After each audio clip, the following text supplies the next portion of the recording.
నిర్మలా సీతారామన్ గారు ప్రవేశపెట్టినటువంటి బడ్జెట్, మోడీ గారి నేతృత్వంలో పార్లమెంట్లో అద్భుతమైన బడ్జెట్ ప్రవేశపెట్టారు. నిజంగా చెప్పాలంటే ఇంతవరకు దేశంలో ఏ రాజకీయ పార్టీ అయినా కూడా పేదలు అంటూ ఉండేది. మధ్యతరగతి కుటుంబాల గురించి ఎవరు కూడా మాట్లాడేవరే కాదు. అటువంటిది మధ్యతరగతి కుటుంబీకుల గురించి మాట్లాడిన మొట్టమొదటి బడ్జెట్ ఇప్పుడున్నటువంటి బడ్జెట్. అంతేకాదు వాళ్ళకి ఎన్నో రాయితీలు కల్పించడం జరిగింది. సుమారుగా 4 కోట్ల ఇళ్ళు మధ్యతరగతి ప్రజలకి కట్టించాలనే ఒక సదుద్దేశం కూడా ఈ బడ్జెట్లో ప్రవేశపెట్టడం జరిగింది.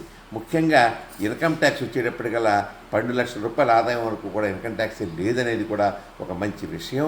అలాగే వ్యవసాయానికి, అలాగే ఫిష్ ఎక్స్పోర్ట్స్కి ఇటువంటి వాటికి కొన్ని రాయితీలు కూడా ఇచ్చారు. అది కూడా మంచి విషయం.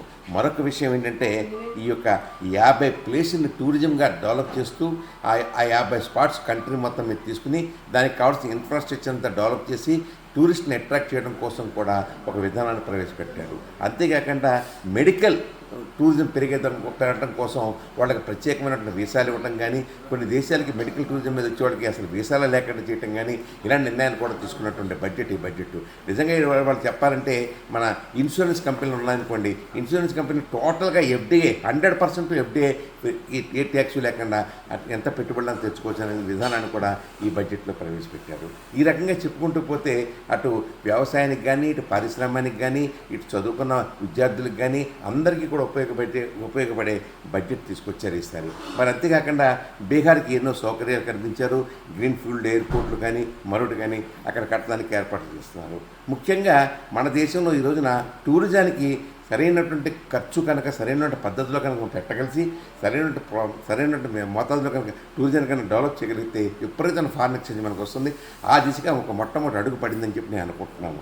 మరి అంతేకాకుండా ఈ యొక్క కేంద్ర బడ్జెట్ మొత్తం మీద నాకు అర్థమైంది ఏంటంటే ఇది మధ్యతరగతి ప్రజల బడ్జెట్.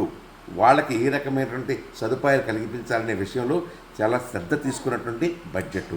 మరొక విషయం ఏంటంటే ఇక్కడ ఈ కేంద్ర ప్రభుత్వం తీసుకున్నటువంటి ఈ పలు నిర్ణయాలలో మనకి ఒక రకంగా చూడాలంటే ఈ కస్టమ్స్ రాయితీలు కానీ, లేకపోతే సెంట్రల్ ఎక్సైజ్ రాయితీలు కానీ, ఎక్స్పోర్ట్స్ విషయంలో రాయితీలు కానీ ఇచ్చారు. మరొకటి ఏంటంటే ఈ బ్యాటరీల మీద, సెల్ ఫోన్లో వాడే బ్యాటరీలు కానీ, లేకపోతే కార్లకు వాడే బ్యాటరీలు కానీ దాని మీద కస్టమ్స్ సుంకం మొత్తం మినహాయింపు కొన్ని వాటిలో తగ్గించడం వల్ల బ్యాటరీ కార్లు ఇవాళ చీప్ అవుతాయి, సెల్ ఫోన్లు కూడా చీప్ అవుతాయి. సో ఈ రకంగా చెప్పుకుంటూ పోతే అనేక రకమైనటువంటి విధానాలు ఈ యొక్క బడ్జెట్లో పెట్టడం జరిగింది.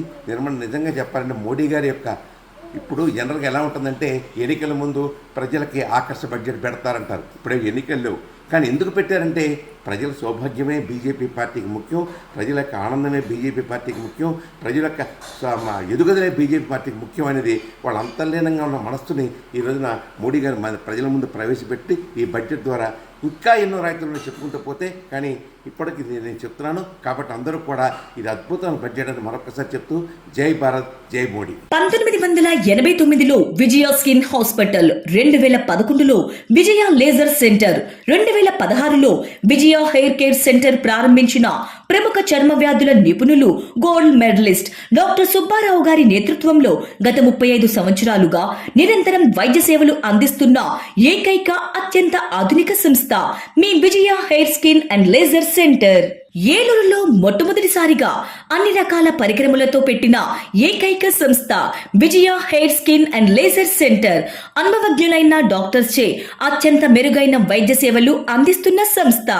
అన్ని రకాల ట్రీట్మెంట్లు, hair, skin, nails, hair transplantation, skin tightening, tattoo removing వంటి అన్నిటికీ కూడా ఏకైక సంస్థ Vijaya hair and laser centre.